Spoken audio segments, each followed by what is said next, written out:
올 11월에 있을 미국 대통령 선거에 출마한 양당 두 후보 간의 TV 토론이 지난 주중에 있었습니다. 저는 그 토론회 전체를 처음부터 끝까지 다 보지는 못하고 주로 어떤 이야기들이 오갔는지 요약해주는 저녁 뉴스를 보았는데요.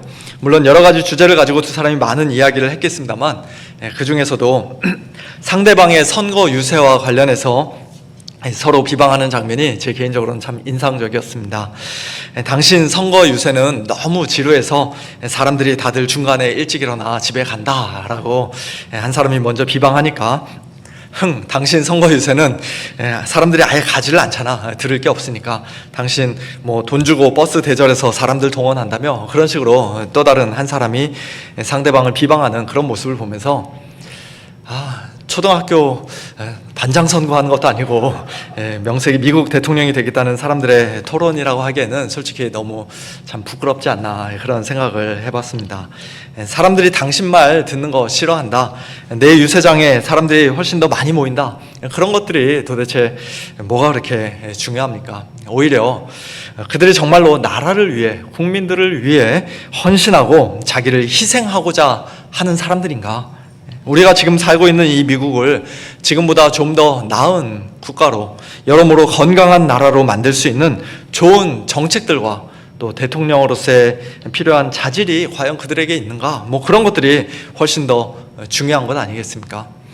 단순히 인기가 많고 사람들을 유세장에 많이 모으는 사람이 대통령이 될 자격이 있는 것이라면 아주 초대형 공연장에서 수만 명, 수십만 명 모아놓고 노래하는, 콘서트를 하는 인기 가수들이 웬만한 정치인들보다 훨씬 더 자격이 있지 않을까, 그런 생각도 해봅니다.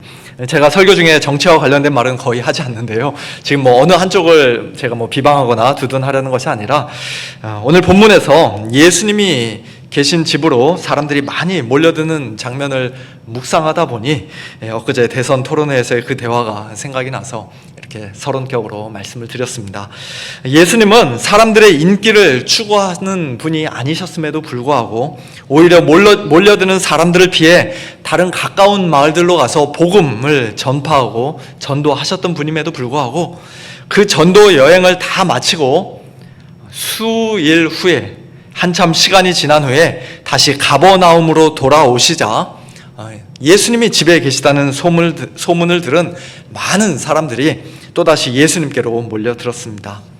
예수님이 계신 이 집은 앞에 1장에서 시몬의 장모가 열병으로 누워있던 곳, 즉 베드로와 안드레의 집일 수도 있고요, 또는 예수님이 공생애를 막 시작하시면서 고향인 나사렛을 떠나 가버나움으로 이사하셨다는 마태복음 4장 말씀에 근거해 볼 때 예수님 자신의 집이었을 수도 있습니다. 누구의 집이었든지 간에 그 집에 어쨌든 사람들이 얼마나 많이 몰려들었던지 집 바깥에 문 앞까지도 더 이상 들어설 자리가 없을 정도였습니다. 그런데 한 가지 흥미로운 것은 얼마 전 베드로의 집 문 앞에서 열렸던 심야 집회에서는 온 동네 사람들이 많은 병자들과 또 귀신 들린 많은 사람들을 데리고 왔기 때문에 예수님이 그들을 고치시고 귀신들을 쫓아내시는 사역을 주로 하셨던 것에 비해 이번에는 사람들에게 도를 말씀하시는, 복음을 전파하시고 하나님의 말씀을 가르치시는 그런 말씀 사역에 전념하시는 것을 우리가 보게 됩니다. 우리가 지난 시간에 살펴보았던 것처럼 새벽 이른 시간에 기도하시던 예수님을 제자들이 뒤따라와서 모든 사람이 주를 찾나이다 라고 말하자, 나는 전도하기 위해 왔다 라고 말씀하시며 예수님이 다른 가까운 마을들로 가셨던 것이 어쩌면 이 가버나움 사람들에게 큰 충격으로 다가왔는지도 모르겠어요. 우리가 예수님 너무 귀찮게 드렸나? 너무 병자들 많이 찾아갔었나? 그래서 이번에는 그들이 좀 더 조심하고 자제를 했는지도 모르겠습니다. 아무튼 많은 사람들이 예수님이 계신 집으로 찾아와 예수님의 말씀, 권위 있는 말씀을 아주 귀 기울여 잘 들었지만, 그러나 참새가 방앗간을 그냥 지나칠 수 없는 법이죠.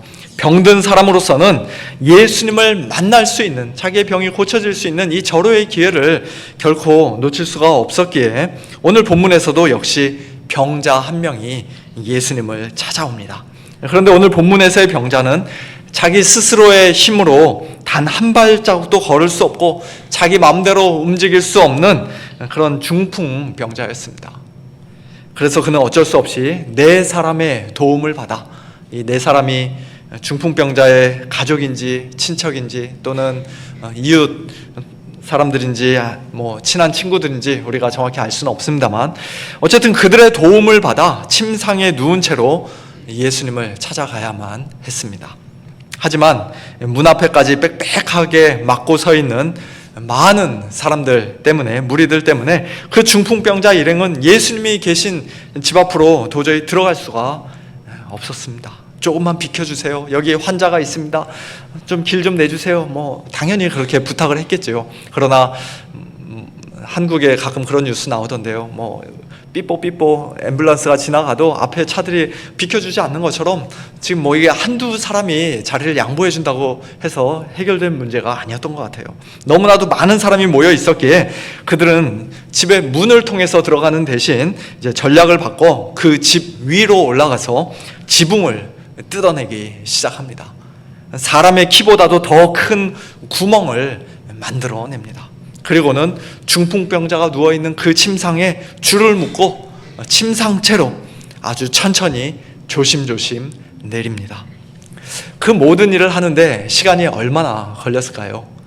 모르긴 몰라도 상당히 꽤 많은 시간이 흘렀을 것이라 생각합니다. 뭐 그냥 확 잡아뜯는다고 지붕이 금방 뜯겨지겠습니까? 아무리 옛날에 뭐 진흙으로 이렇게 뭐 또 지푸라기 같은 것들로 가볍게 만들었다 할지라도 그래도 사람이 올라가서 밟고 서 있을 정도면 꽤 튼튼한 지붕이었을 텐데 오늘날의 데크와 같은 그런 형식의 집들이었다고 하는데요. 그거 뜯어내는 게 그렇게 쉽지 않았겠죠. 시간이 걸렸을 것입니다. 그리고 그 현장에 있던 사람들은 분명히 다들 크게 당황하고 또 난생 처음 보는 광경에 매우 황당했을 것입니다. 짜증이 나고 화도 나지 않았겠습니까?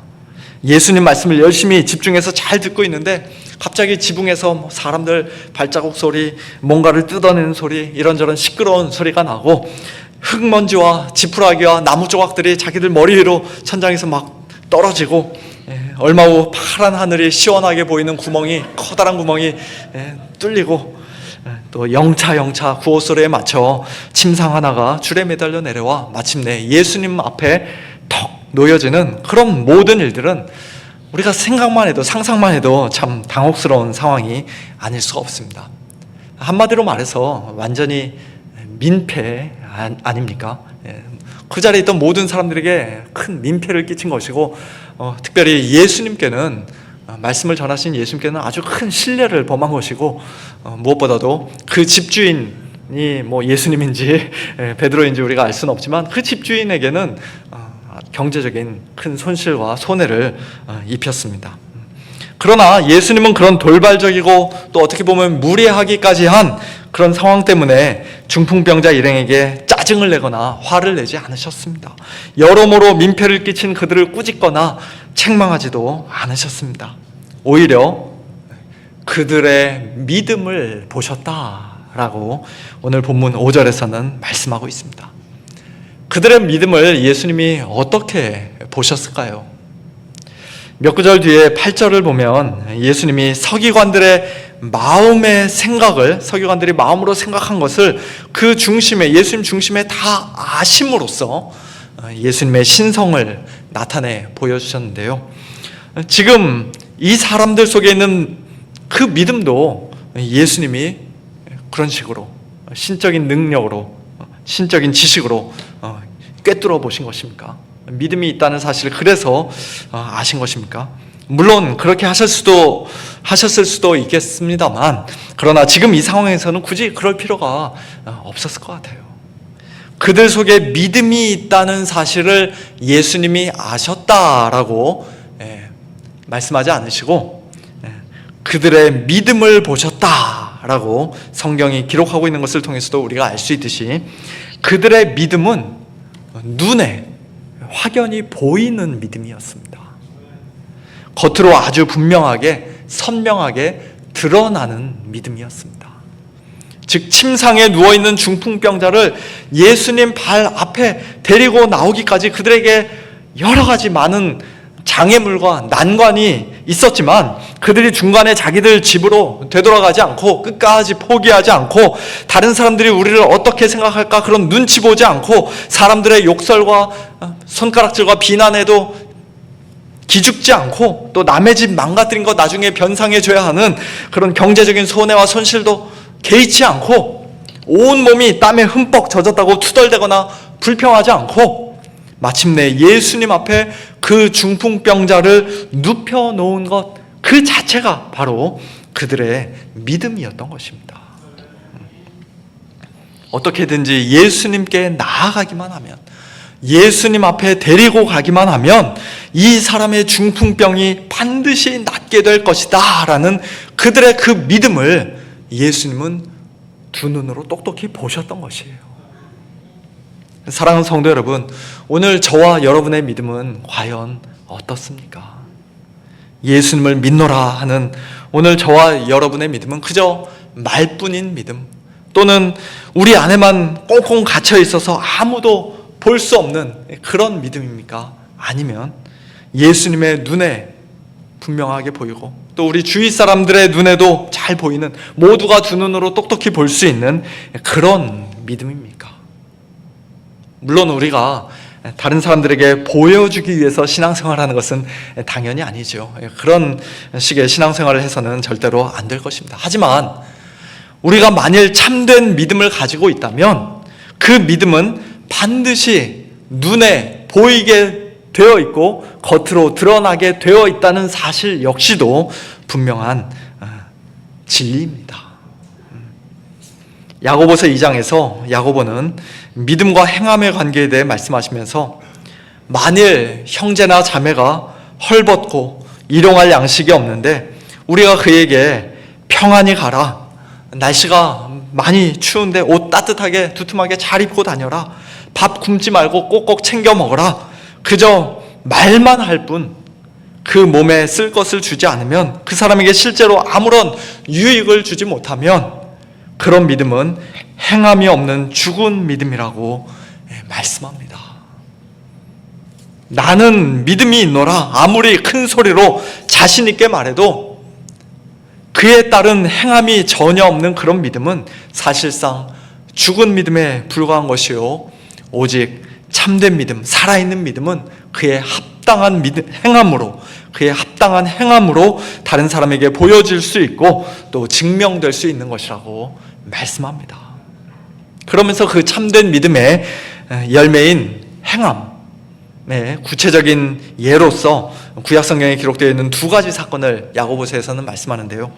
하나는 아브라함이 자기 아들 이삭을 하나님께 바치려 했던 사건, 즉 하나님의 말씀에 대한 우리의 수직적인 순종이며, 또 하나는, 다른 하나는 기생 라합이 이스라엘의 정탐꾼들을 숨겨주고 살려주었던 사건, 즉 하나님의 백성에 대한 수평적인 사랑입니다.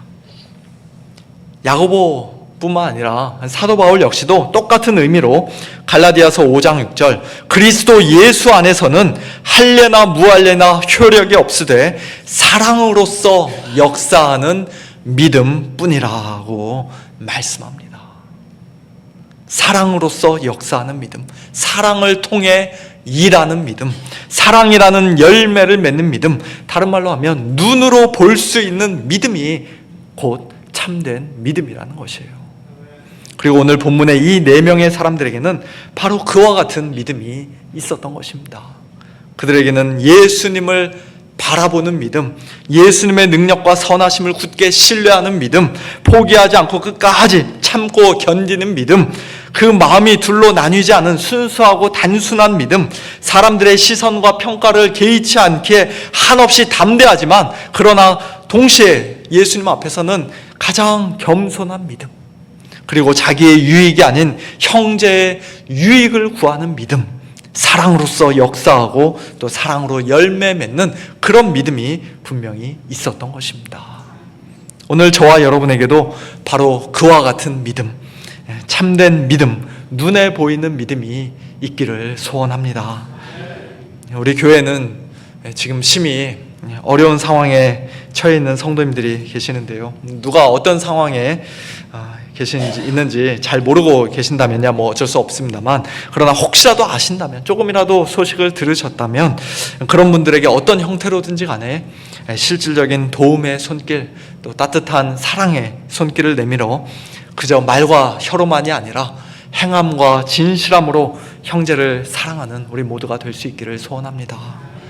뿐만 아니라 아직 예수님을 믿지 않거나 또 언제부터인가 주님 곁을 멀리 떠난, 교회를 이제 더 이상 다니지 않는 우리의 사랑하는 가족들, 친척들, 친구들, 동료, 직장 동료들, 옆집에 사는 이웃들 등등, 우리의 마치 중풍병자와 같이 스스로는 예수님 앞에 나아갈 수 없는 그들의 그 영혼을 침상에 눕혀서라도 어떻게든지 예수님 앞에 데리고 나오고자 하는 그런 절박함과 간절함이 오늘 우리 모두에게 있기를 소원합니다. 우리 혼자의 힘으로는 그 무거운 침상을 번쩍 메고서 예수님 앞에 나올 수가 없죠. 성령님의 도우심을 구하는 가운데 주위 사람들에게, 구역 식구들에게, 또 교회에도 기도를 부탁하는 가운데 다 같이 한마음 한뜻으로 그 천하보다도 귀한 한 영혼의 침상을 함께 메고 반드시 예수님 앞에 데리고 나아가는, 믿음으로 나아가는 우리 모두가 될 수 있기를 예수님의 이름으로 축원합니다. 이번 부흥회가 참 그 좋은 기회가 될 것 같아요. 우리 성도님들, 우리 각자가 하나님의 말씀을 사모하면서 기다리실 뿐만 아니라, 기도하실 뿐만 아니라 이번 기회에 우리 부흥회에 나가서 같이 예배 듣자, 말씀 듣자, 예배 드리자, 그렇게 말씀하시면서 주위에 계신 분들 권고하시고 격려하셔서 많이 참여하시면 좋겠습니다. 오늘 본문에서 그들의 믿음을 예수님이 보셨다라고 할 때, 그들이라는 그 말에는 사실 4명의 사람들 뿐만 아니라 또한 침상에 누워있는 중풍병자 그 당사자도 포함된다고 할 수 있을 것입니다. 그에게 만일 믿음이 없었다면 그는 4명의 사람들이 자기 침상을 번쩍 들고 가려고 할 때 제발 나를 좀 그냥 내버려 두라고, 귀찮게 하지 말라고 소리소리 질렀을 것입니다. 코마 상태에 있지 않은 이상, 의식이 없지 않은 이상 말은 할 수 있었을 거 아니에요. 그렇게 소리를 질렀겠죠. 예수님이 계신 집 문 앞에서 사람들에게 막혀 이제 그 안으로 더 이상 들어갈 수 없었을 때 여기까지 와준 것만 해도 고맙다고 친구들에게 말하며 이제는 다시 집으로 돌아가자고, 제발 좀 나 집에 데려다 달라고 그렇게 애원했을 것입니다. 무엇보다도 모든 사람들이 다 쳐다보는 가운데 지붕의 구멍을 통해 침상째로 매달아 내려지고 예수님 앞에 놓여지게 되는 그런 불편하고 부담스러운 상황을 그는 도저히 견딜 수가 없었을 것입니다. 믿음이 없었다면 그런 부끄러운 모습과 자신의 약점을 남들에게 절대로 보이고 싶지 않았을 것이에요. 그러나 그가 비록 다른 4명의 사람들처럼 어떤 적극적인 행함으로 그의 믿음을 보여준 것은 아니었지만, 마치 십자가에 못 박혀 있던 한 강도처럼 그럴 수 있는 처지가 못 되었지만, 그러나 그에게도 분명히 믿음이 있었기에 예수님께서 그의 믿음을 보시고 그를 데려온 4명의 그 사람들의 믿음뿐만 아니라 그 당사자의 믿음을 보시고 입을 열어 그 중풍병자에게 이렇게 말씀하십니다. 작은 자야, 내 죄 사함을 받았느니라. 아멘. 우리 성도님들 믿음이 좋으셔서 여기서 아멘 하셨습니다만, 그러나 조금만 우리가 생각해보면, 곰곰이 생각해보면 지금 뭔가 좀 생뚱맞는 이야기를, 뚱딴지 같은 말씀을 예수님이 지금 여기서 하고 계신다는 생각을 하게 됩니다. 그렇지 않습니까? 그 4사람이 남의 집 위에 올라가 지붕을 뜯고 구멍을 뚫고 구멍을 내고 침상을 내려가면서까지 힘들게 그 중풍병자를 예수님 앞에 데리고 나왔던 것은 그의 병을 고쳐달라고 부탁하기 위해서였는데, 또 중풍병자 자기 당사자도, 침상에 누워있던 그 중풍병자도 내 병이 나았느니라는 예수님의 말씀 듣기를 간절히 기대하고 있었을 텐데, 예수님은 갑자기 뜬금없이 내 죄사함을 받았느니라고 말씀하셨던 것이에요. 더군다나 그의 나이가, 중풍병자의 나이가 정확히 몇 살이었는지 우리가 알 수는 없지만 그를 가리켜서 작은 자야, 키가 작거나 몸집이 작다는 뜻이 아니라 얘야, 아이야, 아들아, 그런 뜻인데요. 제자들을 향해서도 예수님께서 그렇게 나중에 부르신 적이 있죠. 그런 식으로 부르시며 아주 친밀하게 부르시고 또 권위 있는 자로서 부르시며 그에게 예수님이 죄사함을 선포해 주신 것입니다. 만일 저와 여러분이 침상 위에 누워있던 그 중풍병자였다면 우리는 예수님의 이 말씀을 듣고 과연 어떻게 반응했을까요? 1번, 너무 기쁘고 감사해서 할렐루야 큰 소리로 외친다. 2번, 예수님 죄를 사해 주신 것도 참 너무 감사하지만 그러나 지금 저에게 더 급한 것은 이 병이 낫는 것입니다. 제가 그것을 더 간절히 원합니다. 중풍병부터 빨리 고쳐주시고 나중에 죄를 사해 주든지 말든지 하십시오. 1번입니까? 2번입니까? 네. 우리가 당연히 1번으로 반응해야 한다는 것을 머리로는 다 잘 알고 있습니다만 그러나 실제로는 우리가 2번처럼 반응하며 살 때가 더 많지 않은가 그런 생각을 해봅니다. 물론 이 사람의 경우에는 과거에 그가 지었던 어떤 특정한 죄 때문에 어느 날 갑자기 그에게 중풍병이 찾아온 것이었다면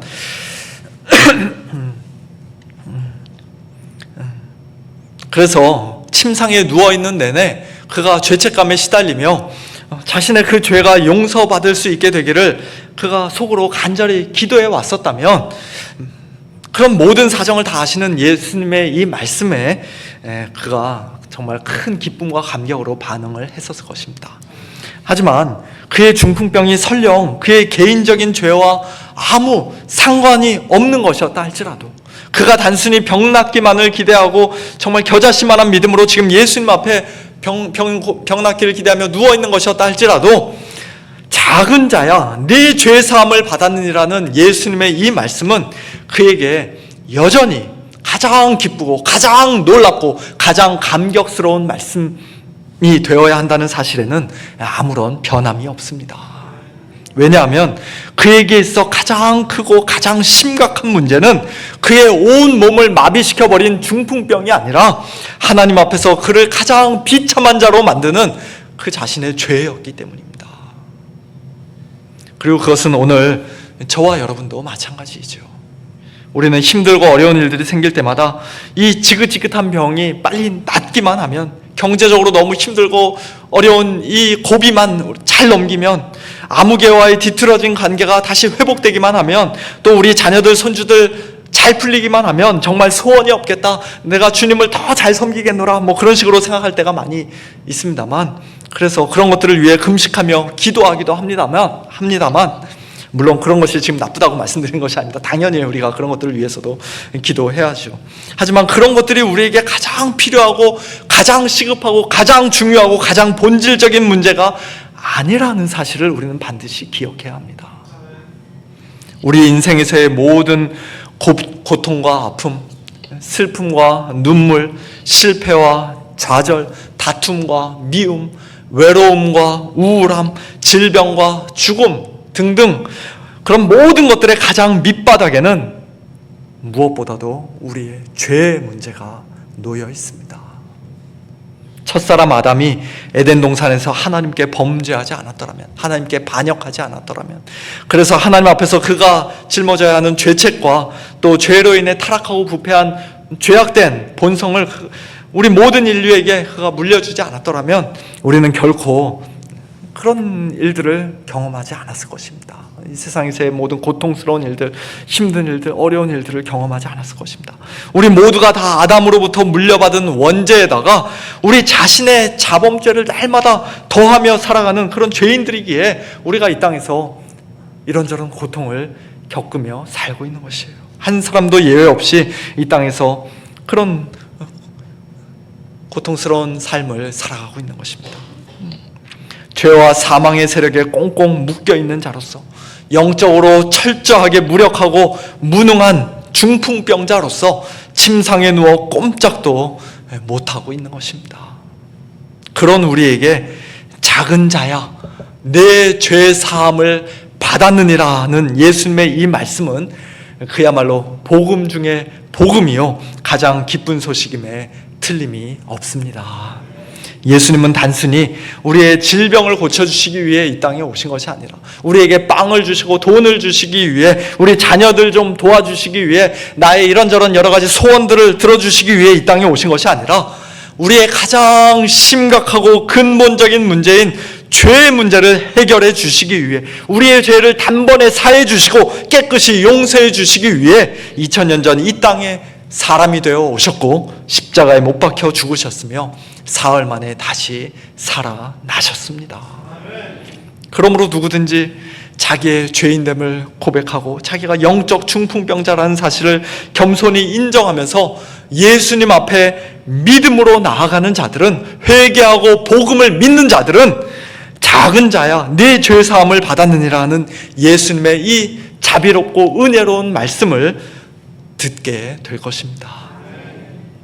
사랑하는 성도 여러분, 예수님 믿고 죄사함 받는 것은 우리가 크리스찬으로서 가장 기본 중에 기본이고 그저 ABC에 불과한 것이고, 이제는 그보다 더 크고 훨씬 더 실질적인 복, 재물의 복, 건강의 복, 장수의 복, 자녀의 복, 성공의 복을 우리가 예수님께 구하고 풍성히 받아 누려야 한다고, 그렇게 사는 것이 더 복된 인생이라고 그렇게 생각하지 마시기를 바랍니다. 아멘 하셔야 됩니다. 예, 그게 우리 인생의 최고의 목표가 아닙니다. 그게 더 복된 인생이 아닙니다. 전혀 그렇지 않아요. 죄사함을 받는 복 그 자체가 모든 복들 중에서 가장 크고 놀라운 복입니다. 그리고 그 복을 예수님은 이미 우리 성도들에게 주셨습니다. 누군가가 지금 당장은 기적적으로 병 고침을 받았어도 만일 죄사함을 받지 못했다면 그 사람은 언젠가 또 다른 병으로 또는 이런저런 다른 이유로 결국에는 이 세상을 떠나게 될 것이 분명한데, 용서받지 못한 그 엄청난 죄를 가지고 그가 마지막 날 하나님의 심판대 앞에 어떻게 설 수가 있겠습니까? 생각만 해도 끔찍한 일입니다.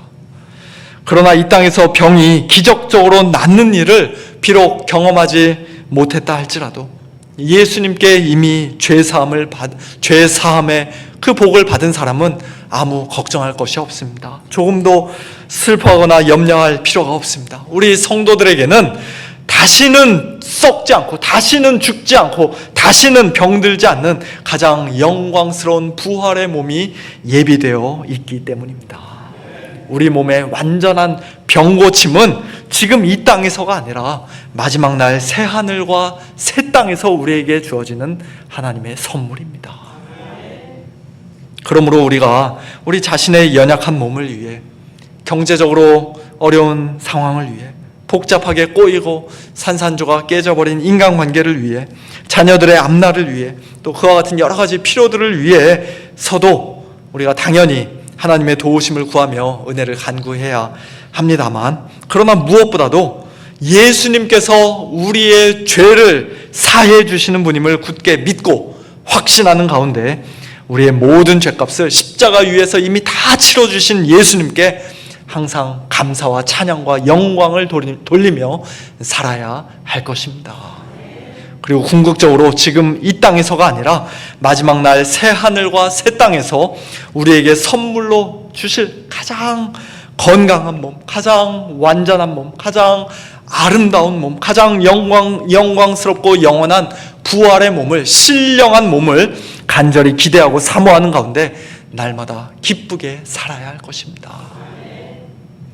시간 관계상 오늘 본문의 뒷부분 말씀은 이제 다음 주일에 이어서 살펴봐야 할 것 같은데요.